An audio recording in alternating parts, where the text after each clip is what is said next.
Hello friends, team summer हिल CTET classes में मैं निरंजन कुमार आप सभी का बहुत बहुत स्वागत करता हूं। फ्रेंड्स, जैसा कि आप सभी को मालूम चल गया है कि आप लोगों के सीटेट एग्जामिनेशन का डेट आ चुका है। 31 जनवरी 2021 को आपका एग्ज़ाम होने जा रहा है। तो अब आपके पास लगभग 3 महीने का समय है, जिसके दौरान आप बहुत अच्छी तैयारी कर सकते हो और सीटेट में अच्छा स्कोर ज़रूर से ज़रूर कर सकते हो। बस आप लोगों को करना ये है कि हमारे साथ बने रहिए और अपनी तैयारी को बिल्कुल अच्छी तरीके से करते चलें। और आज से मैंने एक नया सीरीज़ लॉन्च किया है, सीटेट एक्सप्रेस के नाम से ये सीरीज़ आएगा। और इसके तहत मैंने ऐसा किया है कि प्रत्येक अध्याय से सीडीपी का भी सीरीज शुरू हो रहा है। तो सीडीपी से प्रत्येक अध्याय से वन लाइनर नोट्स, एक लाइन में नोट्स मैंने सेलेक्ट किया है और जिसका आधार जो है वो सीटेट का डिस्क्रिप्टिव जो डिटेल सिलेबस है उसके द्वारा, और साथ ही साथ विगत वर्षों में पूछे गए प्रश्नों को आधार बना करके बहुत ही अच्छी तरीके से सेलेक्टिव लाइंस को सिलेक्ट किया गया है। तो आप लोग देखिए और अपनी तैयारी को कंटिन्यू करें। मुझे पूरा विश्वास है कि आप लोगों को यह सीरीज़ काफ़ी हेल्पफुल साबित होगा। और यदि आप हमारे व्हाट्सएप ग्रुप से जुड़ करके इस पीडीएफ को बिल्कुल निःशुल्क प्राप्त करना चाहते हैं तो आप सभी का स्वागत है। ज्वाइन करने के लिए लिंक आपको डिस्क्रिप्शन बॉक्स में मिल जाएगा। चलिए शुरू करते हैं क्लास की ओर बढ़ते हैं और देखते हैं पहले अध्याय से। पहला अध्याय विकास की अवधारणा एवं अधिगम से इसका संबंध है। Concept of development and it's relationship with learning. तो इसमें जितने भी इम्पोर्टेंट टॉपिक्स हैं, बिंदु हैं, उन्हें मैंने चुन करके एक एक लाइन में सिलेक्ट किया है। जैसे कि आप लोगों को दिख रहा है, सबसे इम्पोर्टेंट बिंदुएं आपके स्क्रीन पर इस वक्त दिखाई पड़ रही हैं। इसे थोड़ा सा जूम कर लेता हूं ताकि आप लोगों को कोई प्रॉब्लम ना हो। हाँ, तो देखेंगे सबसे हमारा जो पहला बिंदु है, विकास जीवन पर्यंत चलने वाली प्रक्रिया है। विकास क्या है? तो यह जीवन पर्यंत चलने वाली प्रक्रिया है ना। डेवलपमेंट क्या है? तो development is a life long process. अगला बिंदु है, विकास की प्रक्रिया में बालक का शारीरिक, फिजिकल, क्रियात्मक, मोटर डेवलपमेंट, संज्ञानात्मक, कॉग्निटिव डेवलपमेंट, भाषागत, लिंग्विस्टिक डेवलपमेंट, संवेगात्मक, इमोशनल डेवलपमेंट और सामाजिक अर्थात सोशल डेवलपमेंट आते हैं। तो विकास की प्रक्रिया में बालक के किन किन विकास के पक्षों का अध्ययन किया जाता है तो उसे समझेंगे। शारीरिक, क्रियात्मक, संज्ञानात्मक, भाषागत, संवेगात्मक और सामाजिक। अगला हमारा पॉइंट है वृद्धि। विकास और वृद्धि दो अलग अलग चीज़ें हैं। कभी कभी क्या होता है कि दोनों को एक मान लेते हैं, लेकिन एक नहीं मानना है, थोड़ा सा अंतर होता है। वृद्धि का अर्थ है बालकों की शारीरिक संरचना का विकास, जिसके अंतर्गत लंबाई, भार, मोटाई तथा अन्य अंगों का विकास आता है। वृद्धि की अवस्थाएं हैं, प्रमुख अवस्थाओं को सिलेक्ट किया गया है और उसकी जो अवधि है उसे ध्यान में रखेंगे। शैशवाकाल जन्म से 2 वर्ष, पूर्व बाल्यकाल 2 से 6 वर्ष, उत्तर बाल्यकाल 6 से 12 वर्ष, किशोरावस्था 12 से 18 वर्ष, युवावस्था 18 से 40, प्रौढ़ावस्था 40 से 60 और वृद्धावस्था 60 वर्ष से ऊपर। और इन अवस्थाओं में से जिन अवस्थाओं से सवाल आते हैं, जैसे शैशवाकाल, पूर्व बाल्यकाल, उत्तर बाल्यकाल, किशोरावस्था, इनकी जो प्रमुख विशेषताएं हैं उसे आप आगे देखेंगे। अगला पॉइंट हमारा जो है अधिगम। तो अधिगम की परिभाषा को इस प्रकार से याद रखेंगे। अनुभव, अभ्यास एवं प्रशिक्षण के माध्यम से व्यक्ति के व्यवहार में आए अस्थायी परिवर्तन को अधिगम कहते हैं। जी हाँ, अस्थायी परिवर्तन को ही अधिगम कहते हैं, जो व्यक्ति अनुभव, अभ्यास या प्रशिक्षण के द्वारा ग्रहण करता है। कुछ विद्वानों की परिभाषाएं भी आप देख लेंगे। गेट्स कहते हैं अनुभव द्वारा व्यवहार में रूपांतर लाना ही अधिगम है। ये अपील का कहना है कि अधिगम व्यक्ति में एक परिवर्तन है जो उसके वातावरण के परिवर्तनों के अनुसरण में होता है। क्रो एवं क्रो का कहना है कि सीखना आदतों, ज्ञान एवं अभिवृत्तियों का अर्जन है। बढ़ते हैं आगे, इसे भी थोड़ा सा जूम कर लें। इसमें देखेंगे कि मानव विकास मात्रात्मक एवं गुणात्मक दोनों होते हैं और इसके ऊपर प्रश्न भी पूछे जा चुके हैं। जितने भी सिलेक्टिव लाइंस हैं अधिकतर के ऊपर प्रश्न पूछे जा चुके हैं, इसलिए आप लोग किसी भी पॉइंट को मिस ना करें, पूरा क्लास देखें, डिटेल से देखें, स्किप ना करें। किशोरावस्था की विशेषताओं की चर्चा करेंगे। किशोरावस्थाओं में शारीरिक बदलावों का प्रभाव किशोर जीवन के सामाजिक मनोवैज्ञानिक पहलुओं पर पड़ता है, अतः इस अवस्था में उन्हें शिक्षकों, मित्रों एवं अभिभावकों के सही मार्गदर्शन एवं सलाह की आवश्यकता पड़ती है। किशोरावस्था को आंधी एवं तूफान की अवस्था कहा गया है, इसे ध्यान में रखेंगे।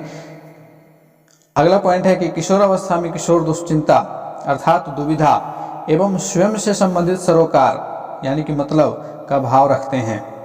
इसे भी प्रश्न पूछे जा चुके हैं सीटेट में। मैं कौन हूँ, मैं क्या हूँ, मैं भी कुछ हूँ जैसी प्रबल भावनाओं का विकास किशोरावस्था में ही होता है। इस अवस्था में मित्र बनाने की प्रवृत्ति भी तीव्र होती है और सामाजिक संबंधों में भी वृद्धि होती है। इस अवस्था में अपराध या नशा की ओर उन्मुख होने की अधिक संभावना होती है। तो ये थी किशोरावस्था की विशेषताएं, प्रमुख जो विशेषताएं थी किशोरावस्था की। अगले कुछ पॉइंट्स में अलग अलग अवस्थाओं की विशेषताओं को देखेंगे। शैशवा काल में बच्चों में सीखने की गति सबसे तीव्र होती है। इसके ऊपर भी सवाल पूछा जा चुका है सीटेट के एग्जामिनेशन में कि मानव जीवन के किस अवस्था में सीखने की गति सबसे तीव्र होती है। तो शैशवा अवस्था में, शैशवा काल में जन्म से 2 वर्ष की अवस्था में बच्चों में सीखने की गति सबसे तीव्र होती है। अगला जो हमारा पॉइंट है, प्रारंभिक बाल्यावस्था में भाषा सीखने की गति सबसे तीव्र होती है। भाषा सीखने की गति सबसे तीव्र कब होती है? प्रारंभिक बाल्यावस्था 2 से 6 वर्ष की अवस्था में बच्चों में भाषा सीखने की गति सबसे तेज होती है। अगला पॉइंट है कि उत्तर बाल्यकाल में देखेंगे कि खोजी दृष्टिकोण के साथ साथ घूमने की प्रवृत्ति का विकास होता है। तो ये पहले अध्याय से इतने सिलेक्टिव वन लाइनर्स थे। अब बढ़ते हैं हम अगले चैप्टर की ओर। अध्याय 2 में देखेंगे बाल विकास के सिद्धांत, अध्याय 2 हमारा है। और बाल विकास के सिद्धांत में जो प्रमुख बिंदुएं हैं वो इस प्रकार से हैं। बाल विकास का सामान्य अर्थ होता है बालकों का मानसिक एवं शारीरिक विकास। मानसिक अर्थात मेंटल कह सकते हो आप, मेंटल डेवलपमेंट, और शारीरिक यानी कि फिजिकल डेवलपमेंट। एक तरह से कॉग्निटिव एंड फिजिकल डेवलपमेंट को भी हम लोग शैक्षिक दृष्टिकोण में ले सकते हैं। विकास का संबंध गुणात्मक एवं मात्रात्मक दोनों से होता है। पिछले अध्याय में भी ये बिंदु था। और विकास का संबंध गुणात्मक एवं मात्रात्मक। गुणात्मक देखें तो गुणात्मक क्या होता है? गुणात्मक का अर्थ कार्यकुशलता, ज्ञान, तर्क, नवीन विचारधाराओं इत्यादि से है। वही मात्रात्मक का अर्थ है लंबाई में वृद्धि, भार में वृद्धि तथा अन्य, है ना। स्किनर ने परिभाषा दी कि विकास एक क्रमिक एवं मंद गति से चलने वाली प्रक्रिया है। विद्वानों की परिभाषाओं से भी कभी कभी फैक्चुअल सवाल पूछ दिए जाते हैं, तो इसलिए कुछ परिभाषाओं को भी ध्यान में रखना जरूरी होता है। हरलॉक ने कहा बाल मनोविज्ञान का नाम बाल विकास इसीलिए रखा गया क्योंकि विकास के अंतर्गत अब बालक के विकास के समस्त पहलुओं पर ध्यान देंगे कि यहाँ पे बालक के विकास के समस्त पहलुओं पर ध्यान केंद्रित किया जाता है। क्रो एवं क्रो ने कहा कि बाल मनोविज्ञान विज्ञान की वह शाखा है जिसमें जन्म से परिपक्वावस्था तक विकसित हो रहे मानव का अध्ययन किया जाता है। बढ़ते हैं अगले बिंदुओं की ओर। बाल विकास के सिद्धांत क्या क्या हैं, और यदि आप इसका डिटेल क्लास देखना चाहते हो तो आपको प्लेलिस्ट में मिल जाएगा, आप वहां से जाकर के डिटेल क्लास भी देख सकते हो। तो बाल विकास के सिद्धांतों में देखेंगे सबसे पहला सिद्धांत निरंतरता का सिद्धांत है। उसके बाद समान प्रतिमान का सिद्धांत है। विकास सामान्य से विशिष्ट की ओर चलता है, इसके ऊपर भी प्रश्न पूछा जा चुका है। विकास की गति कैसी होती है? तो सामान्य से विशिष्ट की ओर होती है। विकास की दिशा 2 प्रकार की होती है, शीर्ष पाद पुच्छिए अर्थात सिर से पैर की ओर। पहले सिर का विकास होता है, उसके बाद विकास जो है पैरों की ओर बढ़ता है। और उसके बाद दूसरा जो है केंद्र से परिधि की ओर। केंद्र अर्थात मनुष्य का नाभि, और नाभि से परिधि की ओर अर्थात अलग अलग दोनों क्षेत्रों की ओर, परिधि की ओर। अब इसके बाद अगला पॉइंट है व्यक्तिगत विभिन्नता का सिद्धांत, अर्थात प्रत्येक व्यक्ति एक दूसरे से किसी न किसी रूप में भिन्न होते हैं। परस्पर संबंध का सिद्धांत अगला पॉइंट है। विकास की भविष्यवाणी की जा सकती है। अब है कि बाल विकास को प्रभावित करने वाले कारक कौन कौन से हैं, तो इसको देखेंगे। बाल विकास को प्रभावित करने वाले मुख्य रूप से दो कारक हैं। पहला कारक आंतरिक कारक है और दूसरा बाह्य कारक है। आंतरिक कारकों के अंतर्गत वंशानुगत कारक, शारीरिक कारक, बुद्धि, संवेगात्मक कारक, सामाजिक प्रकृति, ये 5 आते हैं। अब इसमें से सवाल पूछा जा सकता है इस प्रकार से कि निम्न में से कौन बाल विकास को प्रभावित करने वाले आंतरिक कारक हैं, है ना। और उसमें से एक ऑप्शन ये दिया हुआ रहेगा, इन 5 में से कोई एक, और बाकी बाहर से होंगे। तो ये ध्यान में रखना है कि आंतरिक कारक कौन कौन से हैं। तो वंशानुगत कारक, शारीरिक कारक, बुद्धि, संवेगात्मक कारक और सामाजिक प्रकृति। दूसरा है बाह्य कारक। तो बाह्य कारक अर्थात जो भी बाहर से, बाहरी जो भी कारक हों, जैसे कि गर्भावस्था के दौरान माता का स्वास्थ्य एवं परिवेश, यह बाह्य कारक हो गया। माता के स्वास्थ्य का प्रभाव बच्चे के ऊपर पड़ता है ना। दूसरा है कि जीवन की घटनाएं, बालक के जीवन में किस प्रकार की घटनाएं घटित होती हैं, ये भी बाह्य कारक हैं। तीसरा है भौतिक वातावरण, जिस परिवेश में वो रह रहा है वहाँ के वातावरण या पर्यावरण का भी प्रभाव पड़ता है। पहाड़ी इलाके, मैदानी इलाके, पर्वतीय इलाके, मरुस्थलीय इलाके, बर्फीले प्रदेश, अलग अलग परिवेश में रहने वाले बच्चों का जो शारीरिक अनुकूलन होता है वो भिन्न होता है ना। इसके बाद है सामाजिक और आर्थिक स्थिति। बच्चा जिस परिवार में जन्म ले रहा है उस परिवार की सामाजिक आर्थिक स्थिति का भी प्रभाव उसके विकास के ऊपर पड़ता है। तो ये प्रमुख बिंदुएं थी। दूसरे अध्याय से बढ़ते हैं अगले अध्याय की ओर। हमारा अगला अध्याय आनुवंशिकता एवं वातावरण का प्रभाव है। Influence of heredity and environment. आनुवंशिकता का अर्थ क्या होता है, सबसे पहले इसको समझेंगे। तो आनुवंशिकता का मतलब होता है कि वे गुण जो एक बालक में अपने माता पिता से या उसके अन्य पूर्वजों के गुण आते हैं, अपने माता पिता के द्वारा ही पूर्वजों के गुण बच्चों में ट्रांसफर होना आनुवंशिकता कहलाता है ना। आनुवंशिकता या वंशानुगत गुण का एक पीढ़ी से दूसरी पीढ़ी में स्थानांतरण को ही आनुवंशिकता या वंशानुक्रम कहा जाता है। अर्थात किसी बच्चे में माता पिता या उसके अन्य पूर्वजों के गुण हस्तगत होना ही आनुवंशिकता कहलाती है। अब देखेंगे कि कुछ प्रमुख विद्वानों की परिभाषा आनुवंशिकता के संबंध में क्या है। तो सबसे पहले जेम्स ड्रेवर की परिभाषा है। जेम्स ड्रेवर ने कहा कि शारीरिक एवं मानसिक विशेषताओं का माता पिता से संतानों में हस्तांतरण होना आनुवंशिकता कहलाता है। एच.ए. पेटरसन एवं वुडवर्थ की परिभाषा है कि व्यक्ति अपने माता पिता के माध्यम से पूर्वजों की जो विशेषताएं प्राप्त करता है उसे वंशानुक्रम कहते हैं। बढ़ते हैं अगले बिंदुओं की ओर। आनुवंशिकता का प्रभाव। देखिए, आनुवंशिकता का प्रभाव मुख्य रूप से 3 चीज़ों के ऊपर पड़ता है। सबसे पहला है कि शारीरिक लक्षणों पर प्रभाव। शारीरिक लक्षण अर्थात बच्चे की जो कदकाठी है, रंग रूप है, ये शारीरिक लक्षण हो गए। दूसरा है बुद्धि पर प्रभाव। ऐसा देखा गया है, ये 100% नहीं है, कोई भी चीज़ 100% सही नहीं होता है, सब में अपवाद होते हैं। तो बुद्धि पर प्रभाव का अर्थ है कि यदि माता पिता या उसके अन्य पूर्वज बुद्धिमान नहीं रहे हैं तो संभव है कि बच्चा भी बुद्धिमान नहीं हो, और यदि बच्चे के माता पिता या उसके अन्य पूर्वज बुद्धिमान रहे हैं तो बच्चा भी बुद्धिमान होगा। तीसरा है चरित्र पर प्रभाव।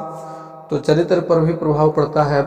माता पिता या उसके अन्य पूर्वजों के चरित्र का प्रभाव बच्चे के चरित्र पर भी पड़ता है। डगडेल ने इसे प्रूव भी किया था, वो डिटेल क्लास में आप देख लेंगे।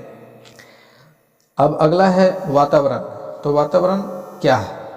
तो वातावरण का अर्थ पर्यावरण से है। हमारे आसपास, हम अपने आसपास जिन भी चीज़ों से घिरे हुए हैं वही पर्यावरण है। पर्यावरण मुख्य रूप से 2 शब्दों से बना हुआ है, परिजोड़ आवरण। परि का अर्थ होता है चारों ओर, और आवरण का अर्थ होता है ढकना, यानी कि जिन चीज़ों से हम ढके हुए हैं, अपने आसपास जिन चीज़ों से घिरे हुए हैं वही पर्यावरण है। पेड़ पौधे, जीव जंतु, नदी, पहाड़, जंगल, ये सब पर्यावरण के घटक हैं। कुछ परिभाषाओं को देख लेते हैं। एनास्टेसी की परिभाषा है कि पर्यावरण वह हर चीज़ है जो व्यक्ति के जीवन के अलावा उसे प्रभावित करती है। इसके बाद है जिसवर्ट। जिसवर्ट की परिभाषा है कि जो किसी वस्तु को चारों ओर से घेरे हुए तथा उस पर प्रत्यक्ष प्रभाव डालता है वह पर्यावरण होता है। हॉलैंड एवं डगलस ने कहा कि जीव जगत के प्राणियों के विकास, परिपक्वता, प्रकृति, व्यवहार तथा जीवन शैली को प्रभावित करने वाले बाह्य समस्त शक्तियों, परिस्थितियों तथा घटना को पर्यावरण में सम्मिलित किया जाता है और उन्हीं की सहायता से पर्यावरण का वर्णन किया जाता है। अगले बिंदु हैं वातावरण का प्रभाव किन किन चीज़ों पर पड़ता है। तो देखेंगे कि वातावरण का सबसे पहला प्रभाव शारीरिक अंतर का प्रभाव। जिस प्रकार के वातावरण में बच्चे विकसित होंगे उनका जो शारीरिक गठन होगा वो उसी के अनुरूप होगा, उसी के अनुसार अनुकूलित होगा। इसके बाद प्रजाति की श्रेष्ठता पर प्रभाव, प्रजाति की श्रेष्ठता पर प्रभाव वातावरण का प्रभाव ही है। तीसरा है व्यक्तित्व पर प्रभाव, चौथा है मानसिक विकास पर प्रभाव और पांचवा बालक पर बहुमुखी प्रभाव। तो ये तीसरे अध्याय से था। अब बढ़ते हैं चौथे अध्याय की ओर और चौथा अध्याय समाजीकरण की प्रक्रिया है और समाजीकरण की प्रक्रिया से प्रमुख बिंदु आपके सामने ये हैं। समाजीकरण के माध्यम से व्यक्ति अपने संस्कार, धर्म, संस्कृति, मानवीय मूल्यों, नैतिकता आदि को भी सीखता है। समाजीकरण के महत्वपूर्ण घटक कौन कौन से हैं? तो महत्वपूर्ण घटक हैं परिवार, समाज और समुदाय। ये तीन प्रमुख घटक हैं समाजीकरण के, परिवार, समाज एवं समुदाय। रॉस ने कहा कि समाजीकरण सहयोग करने वाले व्यक्तियों में हम भावना का विकास करता